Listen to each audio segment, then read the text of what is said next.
আসসালামু আলাইকুম।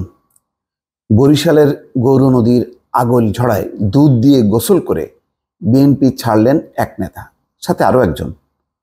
তো এই ঘটনাটা এমন এক সময় ঘটলো যখন নাকি বিএনপিতে একেবারে বহিষ্কারের হিড়িক। এ পর্যন্ত সম্ভবত 133 জন প্রথম দফা, দ্বিতীয় দফায় যারা নির্বাচনে অংশ নিচ্ছেন বা মনোনয়নপত্র দাখিল করেছেন দলের নির্দেশ উপেক্ষা করে, তাদের প্রতি এই একেবারে কঠোর শক্ত অবস্থান নিয়েছে।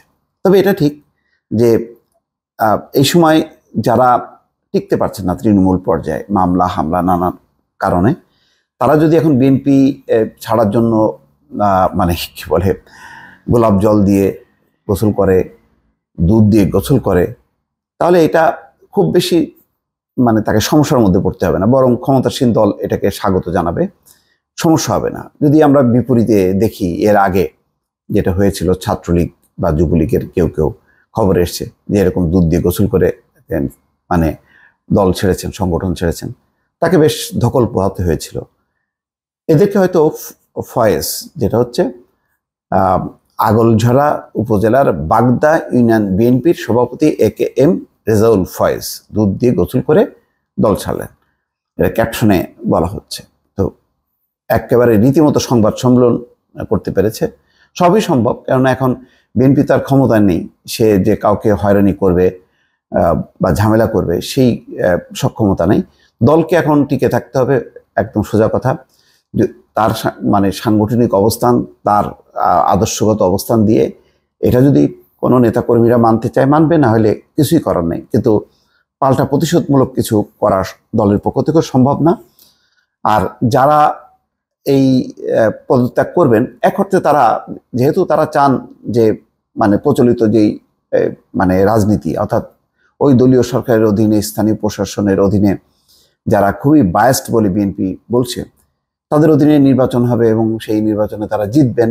তো জিতেও মানে সরকারি দলের পক্ষেই থাকতে হবে, এছাড়া আর কোনো অবস্থান নেই। অর্থাৎ আমি দল ছাড়লাম, দল ছেড়ে যে আরেকটা নীতিগত অবস্থান নিয়ে আর একটা কোনো সংগঠন গড়ে তুলবো বা করবো তা না। দেখবেন যে এরা সবাই দল ছেড়ে ওই আওয়ামী লীগে ঢোকার চেষ্টা করবে নিজেদের পিঠ বাঁচানোর জন্য। যাই হোক, রেজাউল ফয়েজ বলছেন, দলের নেতাদের নীতি আদর্শহীনতা, কর্মীদের প্রতি নেতাদের উদাসীনতা, অদক্ষ নেতৃত্ব ও কার্যক্রমহীনতার কারণে আমি প্রাথমিক সদস্য সহ সব সম্পর্ক ছিন্ন করলাম।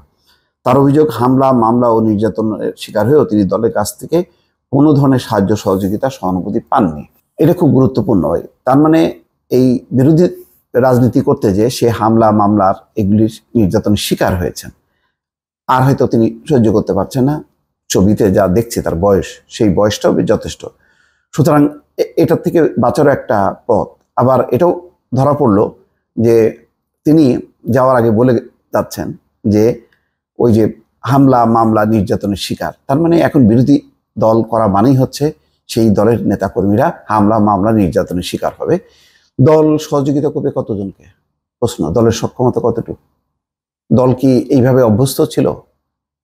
কত হাজার হাজার লক্ষ লক্ষ, মানে বিএনপির ভাষ্য অনুযায়ী গোটা বিএনপি নেতাকর্মীরা তো 28শে অক্টোবরের পরে পালিয়েছিল এবং প্রত্যেকেই কম বেশি নির্যাতন এবং হামলা মামলার সম্মুখীন হয়েছে। হ্যাঁ, তারপরও যদি তালিকা করে করে যতটুকু সম্ভব বিএনপি যদি না করে থাকে, সেটা অন্যায় করা হবে। এক্ষেত্রে কি ঘটেছে, এটা যেহেতু শুধু তার কথা আমরা দেখছি, বাকি অপোজিট কোনো মানে বক্তব্য পাচ্ছি না। এমনকি গত 15 বছরে কেন্দ্রীয় উপজেলার নেতারা কোনো খোঁজখবরও নেননি। দলটি অভিভাবক শূন্য হয়ে পড়েছে। ভবিষ্যতে রাজনীতি করবেন কিনা এই প্রশ্ন জবাবে বলেন, জনকল্যাণে আদর্শে রাজনীতি করার সুযোগ পেলে ভবিষ্যতে অবশ্যই রাজনীতির সঙ্গে যুক্ত হব। ওই যে ইঙ্গিতটা কিন্তু দিয়ে দিল যে কি করবে সে।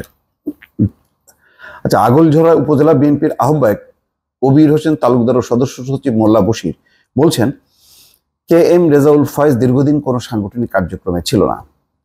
আচ্ছা, তারপরে অরাজনৈতিক ও সমাজ বিরোধী কর্মকাণ্ডে জড়িত থাকার কারণে গত 2রা মে তাকে লিখিত কারণ দর্শানোর নোটিশ দেওয়া হয়েছে। এতে ক্ষুব্ধ হয়ে তিনি পদত্যাগ করতে পারেন। দলের বিরুদ্ধে করা তার অভিযোগ সঠিক নয় বলে তাদের দাবি। এখন নেতারা যেটা বলছে সেটাও হইতে পারে। তো মোট কথা, আসলে একটা সরকারি বলি বা বিরোধী বলি, সব রাজনীতির মধ্যে একটা অস্থিরতা। সরকারি দলে তারাও শান্তিতে নেই। এই যে গ্রুপে গ্রুপে আলাদা হয়ে তারা যে উপজেলা নির্বাচন করছে, এটা কোনো ওই গণতন্ত্র প্রতিষ্ঠা বা নির্বাচন অবাধ নিরপেক্ষ একটি অবস্থা তৈরি করার জন্য না, এটা হচ্ছে ক্ষমতা দখলের লড়াই। তো এইরকম অধপতিত রাজনীতিতে আদর্শগতভাবে বিএনপি কি খুব বেশি দূরে আছে? তারপর আমি দেখছি যে তারা বেশ দলের শৃঙ্খলা রক্ষার ব্যাপারে শক্ত পদক্ষেপ নিয়েছে, যেটা আওয়ামী লীগের পক্ষ থেকে দেখা যায় না, বরং দোদুল্যমনতা প্রকাশ পেয়েছে। প্রথম দিকে বললো যে নিকটজন, এখন বলছে না পরিবারজন। তো এই যে নিকটজন আর পরিবারজন করতে যেয়ে কিন্তু আসলে দলের শৃঙ্খলা নষ্ট হলো, যে যার মতন করে নির্বাচন করবে। শেষ পর্যন্ত কি হয় এই রাজনীতির, সেটা এখন দেখার বিষয়। ভালো থাকবেন, আল্লাহ হাফেজ।